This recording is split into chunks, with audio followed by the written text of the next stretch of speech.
நம்ம தாத்தா பாட்டி சொல்லி கொடுத்த முடிச்சு போடும் முறைகள் கடைசி முறை ரொம்ப பழமையானது, அழிஞ்சு போற நிலைமையில இருக்கு.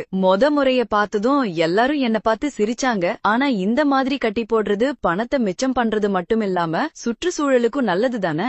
என் பாட்டி சொன்னாங்க, இந்த முடிச்ச கத்துக்கிட்டா எதையும் கட்டலாம், ஒரு நாள் கண்டிப்பா இது பயன்படும். விறகு கட்டை போடும் முடிச்சு, ரெண்டு பக்கமும் லேசா இழுத்தா போதும், அது டைட் ஆகிடும். காய்கறி கட்டும் முடிச்சு சுலபமா பயன்படுத்தலாம், காய்கறி இலைகளுக்கு சேதம் வராது. டிரைவர்கள் கத்துக்க வேண்டிய இழுத்து செல்லு முடிச்சு போடுறது சுலபம், ஒரு முறை போட்டுட்டா ரொம்ப பாதுகாப்பானது, அதை கழட்டவும் ரொம்ப சுலபம். துணி கார்னர் முடிச்சு என் மாமா சொல்லி கொடுத்தது. துணி கார்னரா இருந்தாலும் சரி, கூடார கார்னரா இருந்தாலும் சரி, இந்த பழமையான முடிச்சு இழுக்க இழுக்க டைட் ஆகும், ரொம்ப உறுதியானது. இது அன்றாட வாழ்க்கையில பல இடங்கள்ல பயன்படும். நழுவாம இருக்க கைப்பிடிக்க போட முடிச்சு என் கொள்ளு தாத்தா சொல்லி கொடுத்தது. ஒரு பெரிய கயிற்ற கைப்பிடி சுத்தி கட்டுங்க, இது பிடிக்கிறதுக்கு சுலபமா இருக்கும், பிடிமானம் அதிகமாகி நல்ல சக்தி கிடைக்கும். ரொம்ப சின்னதா அல்லது நழுவுற மாதிரி இருக்கிற டூல் ஹேண்டில்களை இப்படி சரி பண்ணலாம். என் கொள்ளு தாத்தா பயன்படுத்தின தப்பிக்க உதவும் முடிச்சு, அப்போ ஒரு தீ விபத்துல அவர் இந்த முடிச்ச பயன்படுத்தி உயிர் தப்பினார். என் அத்தை சொல்லி கொடுத்த முடிச்சு, இந்த மேஜிக் முடிச்சு ரொம்ப சுலபமா போடலாம், அது 11 நொடிகளில் அவிழ்க்கவும் முடியும்னு அவங்க சொன்னாங்க. குழாயை சரி செய்யும் முடிச்சு